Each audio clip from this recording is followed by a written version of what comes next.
Dear students, welcome to Gate Smashers. आज की इस वीडियो में लेके आया हूँ recruitment notification from KVS and NVS.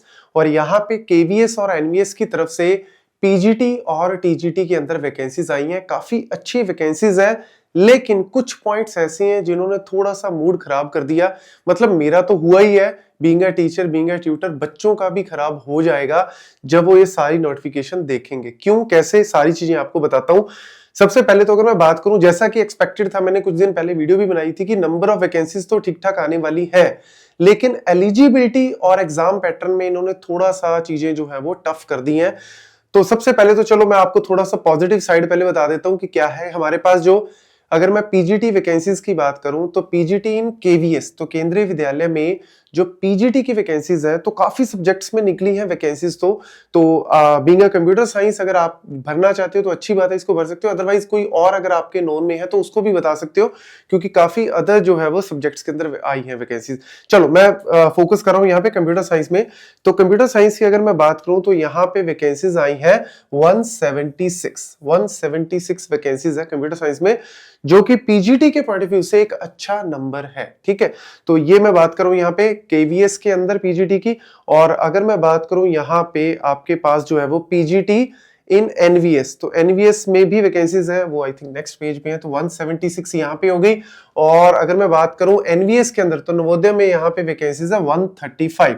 तो 135 वैकेंसीज आई है पीजीटी के अंदर ही, आपकी पोस्ट ग्रेजुएट टीचर के अंदर जो है वो एनवीएस के अंदर। तो ये वैकेंसीज का नंबर तो नो डाउट अच्छा खासा है। और इवन अगर मैं टीजीटी की बात करूं तो टीजीटी का भी देख लो।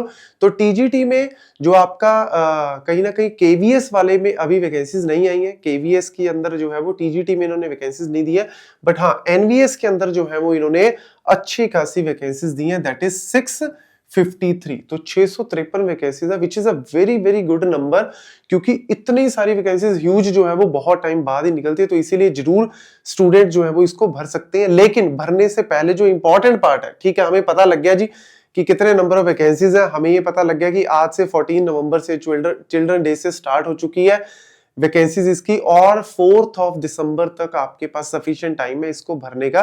तो आप 4 दिसंबर से पहले पहले जो है वो 4 दिसंबर से पहले भर सकते हो। लेकिन भरने से पहले जो यहाँ पे इन्होंने कहीं ना कहीं गड़बड़ कर दी है वो है एलिजिबिलिटी की। क्योंकि देखो जी, यहाँ पे पे स्केल भी नो डाउट बहुत अच्छा पे स्केल होने वाला है, और आपको पता है सेंट्रल गवर्नमेंट की जॉब बढ़िया जॉब है, मजेदार।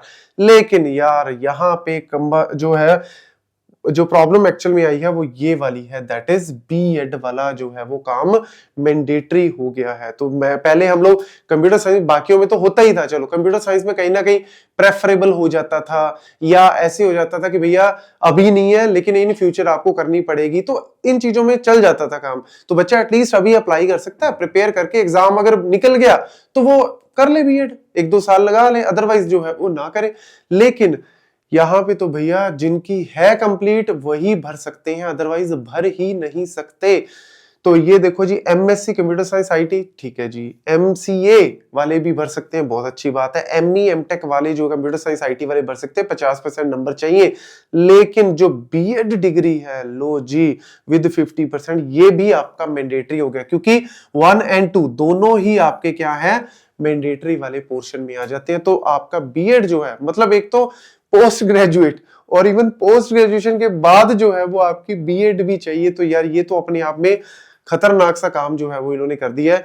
तो इवन अगर मैं 4 ईयर इंटीग्रेटेड डिग्री की बात करूं तो उस केस में भी आपको जो है वो बीएड तो कहीं ना कहीं यहाँ पे चाहिए। तो ये वाला काम जो है इन्होंने खतरनाक कर दिया है, क्योंकि नंबर ऑफ स्टूडेंट्स यहाँ पे बहुत कम हो जाएंगे। तो जिनका नहीं है भैया बीएड, तो वो तो अप्लाई नहीं कर सकते हैं, और जिनका है, जिन्होंने बाई चांस कर रखी है, कुछ स्टूडेंट्स ऐसे जिन्होंने कर रखे, तो वो तो भैया भरे ही भरे, क्योंकि मेरे हिसाब से इतने स्टूडेंट्स होंगे ही नहीं इसमें, आपकी फाइट ही बहुत कम होगी, कंपटीशन ही बहुत कम होगा।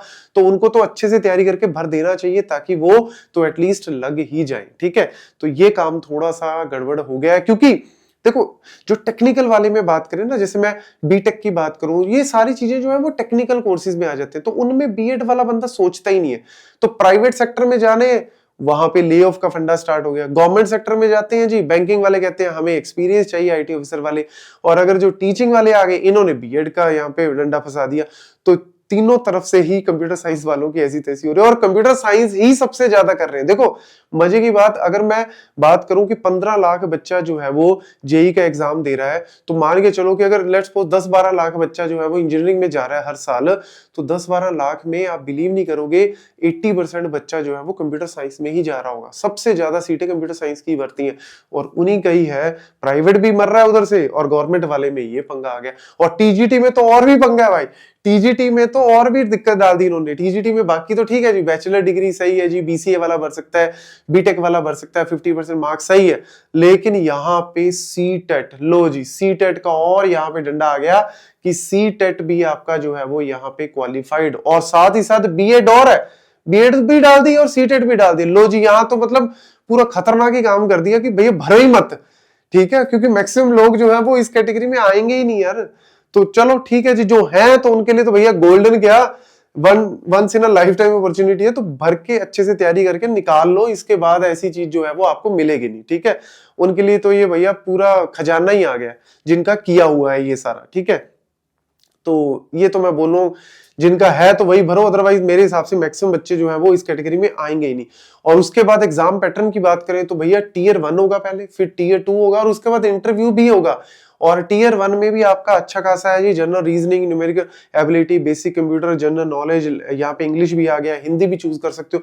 तो इतना सारा मिला के जो है वो आपका टीयर 1। तो टीयर 1 में जो क्वालिफाई करेंगे वो आगे किस में जाएंगे, टीयर 2 में जाएंगे। और टीयर 2 में भाई साहब उससे भी बड़ा पंगा डाल दिया, उसके अंदर क्या डाल दिया, ऑब्जेक्टिव क्वेश्चन भी है 60 क्वेश्चन 60 मार्क्स के, और डिस्क्रिप्टिव भी क्वेश्चन है 10 क्वेश्चन है जी, 4-4 नंबर के कह लो, या हो सकता है पार्ट्स हो उसके अंदर, बट चलो ठीक है जी 40, तो 100 नंबर का पेपर जो है वो आपका ये हो गया है टीयर 2 का। और टीयर 2 में जितने मार्क्स आएंगे 85 की वेटेज से वो जुड़ जाएंगे, और बाकी के 15 मार्क्स जो है या 15 जो वेटेज है वो किसके अंदर आती है, आपकी इंटरव्यू की।